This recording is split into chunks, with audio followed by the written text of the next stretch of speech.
Picture this. You're scrolling through social media and everywhere you look, someone's flashing their latest purchase. Designer bags, luxury cars, expensive watches. The message is clear: more money equals more happiness. But what if I told you that 2,000 years ago, a group of ancient philosophers already figured out why this approach leads to misery? Today, we're diving into one of the most powerful lessons from Stoic philosophy. Money is a tool, not a goal. And trust me, this isn't just ancient wisdom gathering dust in philosophy books. This is a mindset that can literally transform how you live. Chapter 1: The Modern Money Trap. Let's start with a thought experiment.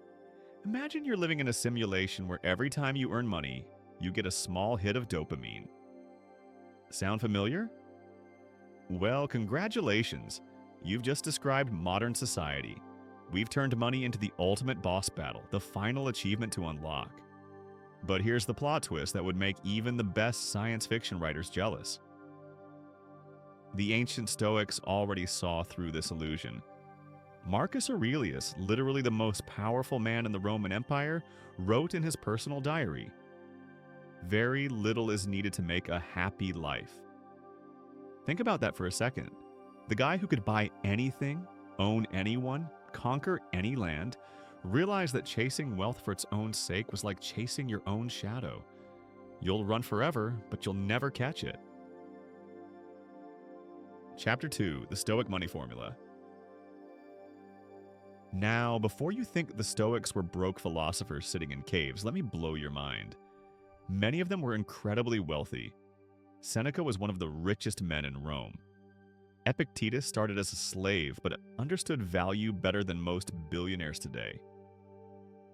So, what was their secret? They discovered what I call the Stoic Money Formula. Money equals freedom to pursue virtue, not happiness itself. Let me break this down like we're explaining quantum physics to a 5-year-old. Imagine money as a spaceship. Most people think the spaceship is the destination. They spend their whole lives polishing the spaceship, adding more engines, bigger fuel tanks, fancier controls.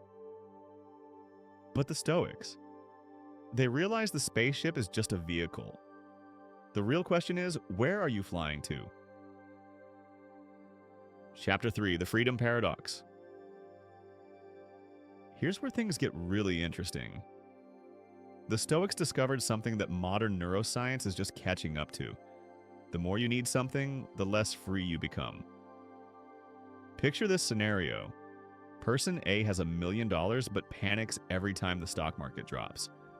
Person B has $50,000 but sleeps peacefully knowing they have enough. Who's actually richer? Epictetus, who knew what it meant to have literally nothing as a slave, put it perfectly. Wealth consists not in having great possessions, but in having few wants. This isn't about living like a monk. This is about understanding the difference between tools and chains. When money becomes your master instead of your servant, you've just traded your freedom for shiny metal discs. Chapter 4: The Virtue Engine. So if money isn't the goal, what is? The Stoics had a radical idea that sounds like science fiction but works like physics. They believed in powering your life with what I call the virtue engine. The virtue engine runs on 4 types of fuel. Wisdom, the fuel that helps you make better decisions. Justice, the fuel that builds meaningful relationships. Courage, the fuel that pushes you through challenges. And temperance, the fuel that keeps everything in balance. Here's the beautiful part. Unlike money, which you can lose in a market crash, these fuels are recession-proof. They're inflation-proof. They're even apocalypse-proof. Marcus Aurelius faced plagues, wars, and political chaos. But his virtue engine kept running because he understood something most people miss. External circumstances are temporary. Character is permanent. Chapter 5: The Tool Mastery Method. All right, let's get practical. How do you actually use money as a tool instead of worshiping it as a goal? The Stoics developed what I call the tool mastery method. Step 1. Define your enough. Seneca regularly practiced voluntary poverty, spending days eating simple food and wearing basic clothes. Why? To prove to himself that he could be happy with less. This isn't masochism, this is freedom training. Step 2. Invest in experiences that build virtue. Instead of buying things to impress others, spend money on things that make you wiser, more courageous, more just, or more disciplined. Books instead of bags. Skills instead of status symbols. Step 3. Practice the wealth visualization technique. Imagine losing everything tomorrow. How would you rebuild? What would you do differently? This isn't pessimism, this is preparation. The Stoics called it negative visualization, and it's like having a backup generator for your happiness. Chapter 6, The Real Wealth Revolution. Here's something that'll make you think. We live in the wealthiest period in human history. We have access to information that ancient kings could only dream of.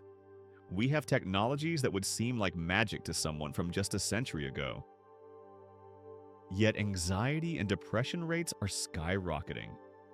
Suicide rates among the wealthy are climbing. People are more connected, yet more lonely than ever. What's going on? The Stoics would say we've confused having more with being more. We've built incredible external wealth while neglecting internal wealth. We're like people living in mansions with no electricity. Impressive from the outside, dark and cold on the inside. But here's the good news. You can start the real wealth revolution right now. You don't need anyone's permission. You don't need a business plan. You don't even need money to start building real wealth. Chapter 7, Your Stoic Money Mission. So here's your mission, should you choose to accept it. For the next week, every time you want to buy something, ask yourself 3 questions. Question 1. Will this make me wiser, more courageous, more just, or more disciplined? If the answer is no, pause. Question 2. Am I buying this because I need it or because I want others to think differently of me? If it's the second reason, pause again. Question 3. If I lost everything tomorrow, would I buy this again with my last dollars? This one's the real truth detector. Remember, the goal isn't to become a financial monk. The goal is to become the master of your money instead of its slave. To use wealth as a tool for building the life you actually want, not the life social media tells you to want. The ancient Stoics discovered something that modern science is just beginning to understand. True wealth isn't measured in bank accounts. It's measured in peace of mind, meaningful relationships, and the ability to sleep well, knowing you've lived according to your values. Money will come and go. Markets will rise and fall. Economies will boom and bust. But the person who understands money as a tool, not a goal, will navigate all of it with wisdom, courage, justice, and temperance. And that, my friends, is the kind of wealth that can never be taken away from you. So the next time someone asks you what your financial goals are, remember the Stoics. Don't tell them how much money you want to make. Tell them what kind of person you want to become and how you'll use money as a tool to get there. Because in the end, we don't remember the richest people in history. We remember the wisest ones. And wisdom, unlike money, compound daily and can never crash.